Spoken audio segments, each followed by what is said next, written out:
Good morning.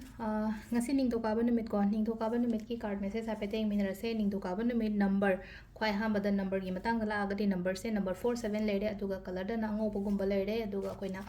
chak thongbo ko padan keno maha paip se hadi angobo machu haragadi sangom hare ko hadi sangom chama chama gari ma haitare powder na te ko hadi liquid leiragadi liquid hadi mahi sangom anobo gumba adumba oina natraga na akoi gi chini maru amani dang oitarasu hapa yai ko koina ningtokaba numit ki oina दो card की message हाँ येंगे अगर timing हाइफेट हाइजरगे को card की message है card number 1 2 3 को खनबीरो number 1 खनसीरा number 2 खनसीरा नत्रगा number 3 खनसीरा को अहम से चूज तौरसे को चूज तौबदो कनो तौर येमीनरसे को फर्स्ट कार्ड खनबंगई को फर्स्ट कार्ड से लेसे को हेल्प कुंबा दुम फंगनी को मिंगोंदगी इमानबी गुंबा ओइरो अमा ओइरो को हादि मिंगोंदगी ओइरो इमादगी ओइरो अमादगी ओइरो को हादि आइगी ओइना केयर लौबीबा कंसर्न ओइबीबा गुंबा मी गुंबा सोइदना लेगनी को ngasi gi oina ai kenoma problem ma leye wari sabam harasine ko hadi nupi oiro wari hadi tension lei matam da ai wari saningai mi ma darkar oye natraga ai gi damak ta kanano ma haragadi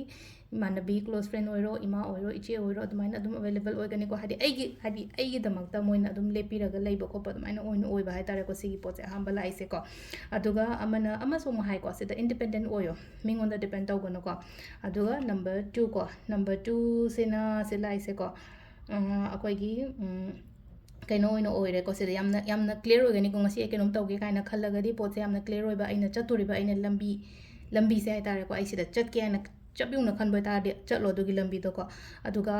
Meena अकोइबदा लेरिबा me ma'am हारसने को एंगोंदा दुम supportive ओइगनी को आइगी colleague हारसे नत्रगा अमेता को हादि आइगी अकोइबदा ले थबक तौमिनरिबा को ma'am एंगोंदा supportive ओइगनी अइना कसु manifestation गुंबा तौबो को पलेरगा सो दुम फंगबा दुमाइना ओइना ओइबा अदुगा number 3 को number 3 सिना को हजिक से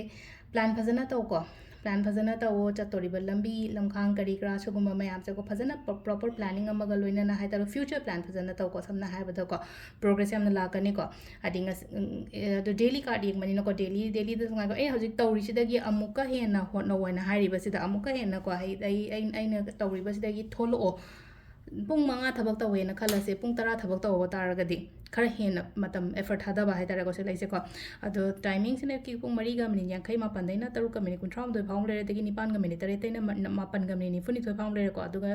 पुंग 12 गा मिनिट 50 दैना पुंग 3 गा मिनिट 50 मापन फाउंग लेरे को अदुगा नुंदांगी ना मापन गा मिनिट 50 दैना 13 गा मिनिट 3 फाउंग लेरे अदुगा नुंदांग अथेंग मैना 12 गा मिनिट 29 दगिना नोंगलमदागी 4 गा मिनिट 59 फाउंग लेरे को सिसिना कोइगी ngasi gi oina afaba timing ko adu sida leire akoigi daily card message ning to ka ba numit ki ko no makataba amu videos ko neng minarase thank you